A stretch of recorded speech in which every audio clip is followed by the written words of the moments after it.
बाबा खाटू श्याम, जिनका सबसे प्रसिद्ध मंदिर राजस्थान के सीकर जिले में स्थित है, जिन्हें भगवान कृष्ण का अवतार माना जाता है। इनके दर्शन करने के लिए रोजाना भक्तों की लंबी लंबी कतारें लगती है। तो आखिर कौन है बाबा खाटू श्याम और क्या है इनके पीछे की कहानी?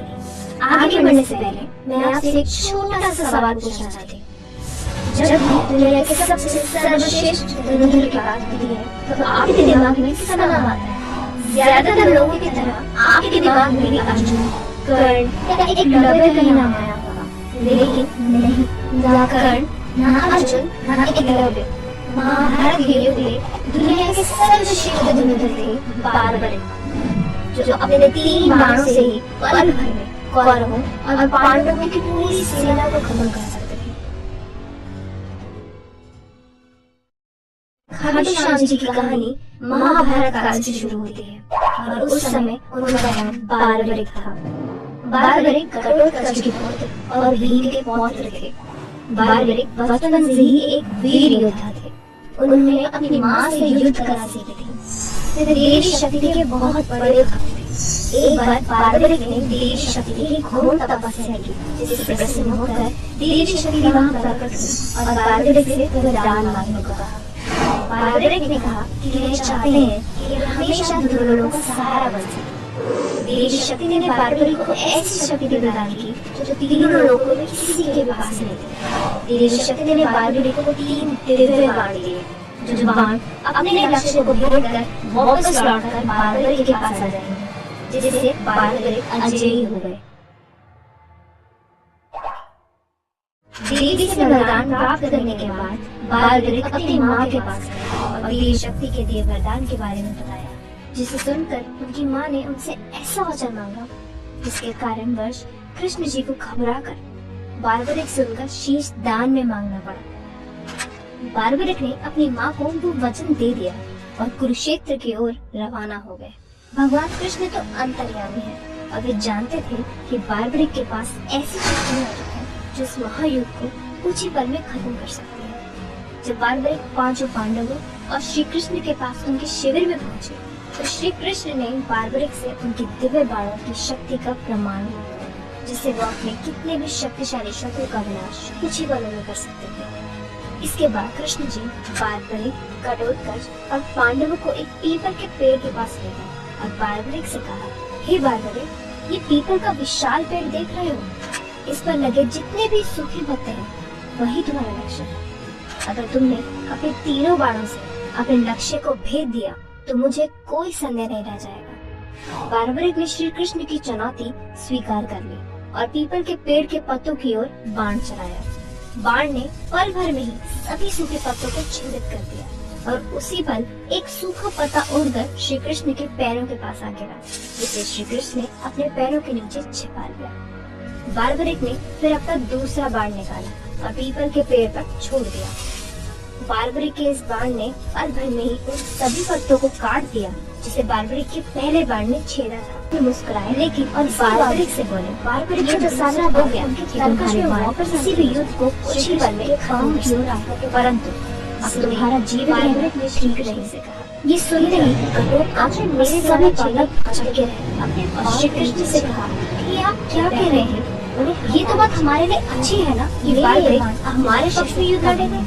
ये सुनते ही बारबरिक श्री कृष्ण मुझे पितामह और मैं अपनी माता के वचन से बंधा हो गया कि मैंने अपनी माता को ये वचन दिया है कि जो भी पक्ष इस युद्ध में निर्बल होगा जीवित रहना उसी पक्ष से युद्ध करूंगा। ये सुनते ही घटोत्कच सभी वासुदेव शक्ति के अनुसार इस हिसाब से हमारा ही पक्ष निर्बल हुआ।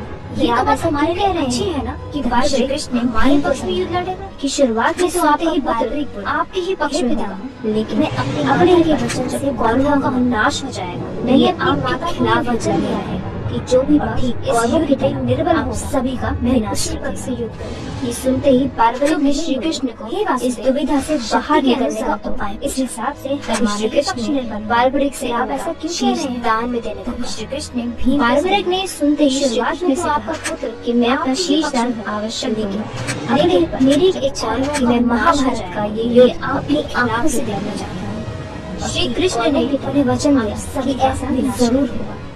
और फिर बालवृक्ष ने श्री कृष्ण बाण से इस दुविधा से बाहर निकल से लगता दिया, जो श्री कृष्ण के चरणों में आकर बालवृक्ष से उनका इसके बाद श्री कृष्ण ने बालवृक्ष का सर बालवृक्ष से उठाते ही श्री कृष्ण से युद्ध भूमि के पास मैं अपना शीश पहाड़ी पर आवश्यक दूंगा, अपनी दिव्य शक्ति से स्थापित कर मैं महाभारत का ये जहाँ से बालवृक्ष आंखों से महाभारत का सारा युद्ध श्री कृष्ण ने उसने वचन दिया। युद्ध जीतने के बाद ही पांडवों में और बालवृक्ष ने अपने जीतने का श्रेय अपना शीश इस पर श्री कृष्ण की इस बहस का कोई फायदा नहीं, और इसका सही जवाब एक ही इंसान ने हाथों से उठा वो है युद्ध भूमि के पास, क्योंकि केवल वही है जिसने संपूर्ण युद्ध अपनी आंखों से देखा है, जहाँ सभी ने बालवृक्ष के पास जाकर इस सवाल अपनी महाभारत को जीतने का श्रेय जीतने के बाद इस पर बालवृक्ष इस युद्ध को जीतने का श्रेय सिर्फ श्री कृष्ण को जाता है। इस पर उनकी शिक्षा और युद्ध नीति में अहम भूमिका, और इसका सही युद्ध भूमि में सिर्फ श्री कृष्ण का सुदर्शन चक्र ही घूमता हुआ दिखाई दे रहा, क्योंकि जो सारी शत्रु सेना को नष्ट संपूर्ण युद्ध इसके बाद